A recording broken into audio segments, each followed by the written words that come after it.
Investir simplement, avec des frais quasi inexistants et une performance solide.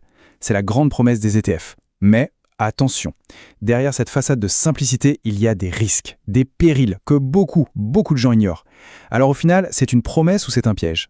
Allez, on décortique tout ça tout de suite.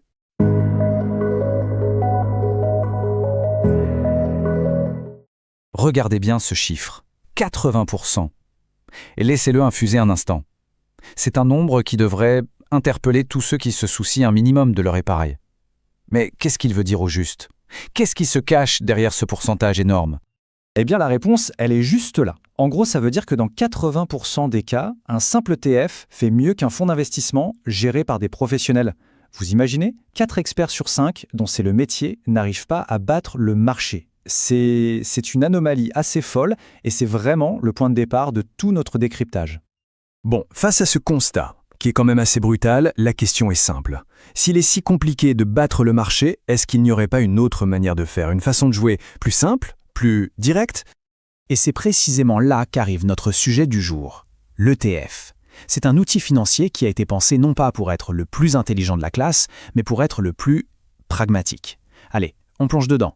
Pour bien comprendre, imaginez que la bourse, c'est un énorme panier de fruits.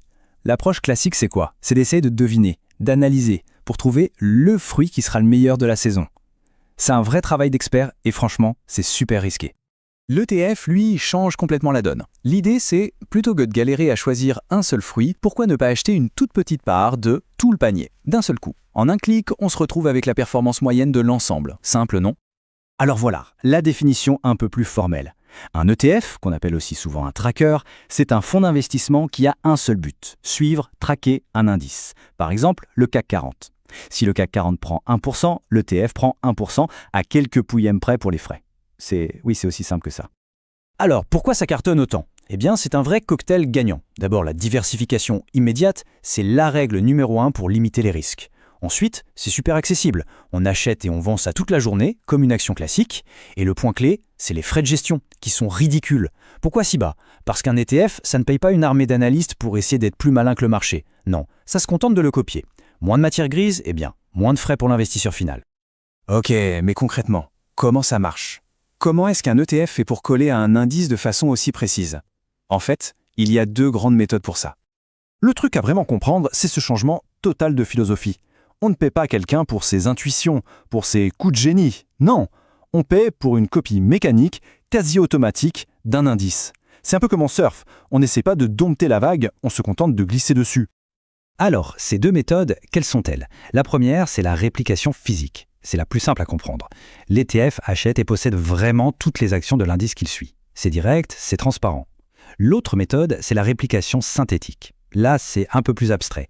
L'ETF ne possède pas les actions, mais il passe un contrat et puis une banque, un swap. Et c'est cette banque qui s'engage à lui fournir la performance de l'indice. C'est souvent plus précis, mais ça ajoute un risque important. C'est le risque de contrepartie. En clair, si la banque partenaire fait faillite, eh bien, ça peut mal se passer pour l'ETF. Bon, maintenant, on arrive à la partie que je trouve la plus fascinante. Parce que le monde des ETF, ce n'est pas juste le CAC 40 ou le S&P 500. Non, c'est un univers immense qui permet de parier sur à peu près n'importe quelle thématique d'investissement. On a d'abord les grands classiques, les poids lourds. Ceux qui permettent d'investir d'un coup dans les plus grosses boîtes du monde, des États-Unis, d'Europe ou des pays émergents. On va dire que ça, c'est un peu la base de la pyramide. Mais on peut aussi investir dans des thèmes beaucoup plus pointus pour parier sur le futur. L'intelligence artificielle et la robotique, par exemple. L'hydrogène et les énergies vertes. La cybersécurité qui est un enjeu majeur. Ou même la blockchain. Pour chacune de ces grandes tendances, il y a un ETF qui permet de s'y exposer.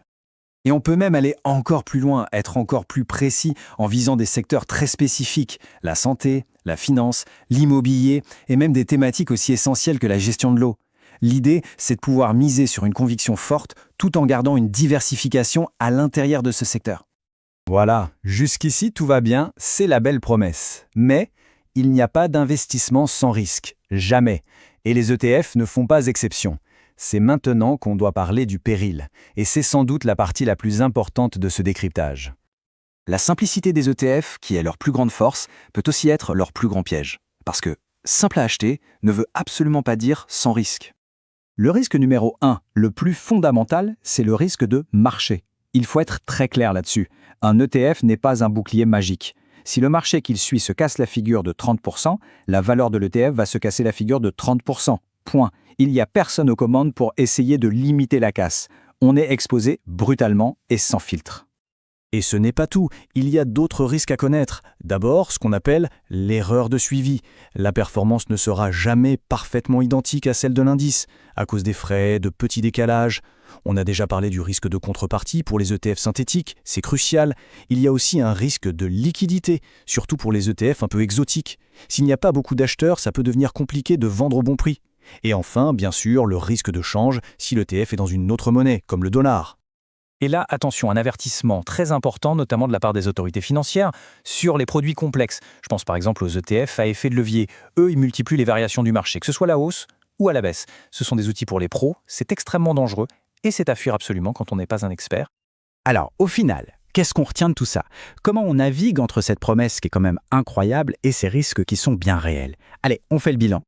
Ce tableau, il résume assez bien le match. D'un côté du ring, les avantages, diversification immédiate, des frais très bas, la simplicité. De l'autre côté, les inconvénients, le risque de marché, on suit les baisses sans broncher, et des risques plus spécifiques comme la contrepartie pour les synthétiques. Tout est une question d'arbitrage entre ces deux colonnes.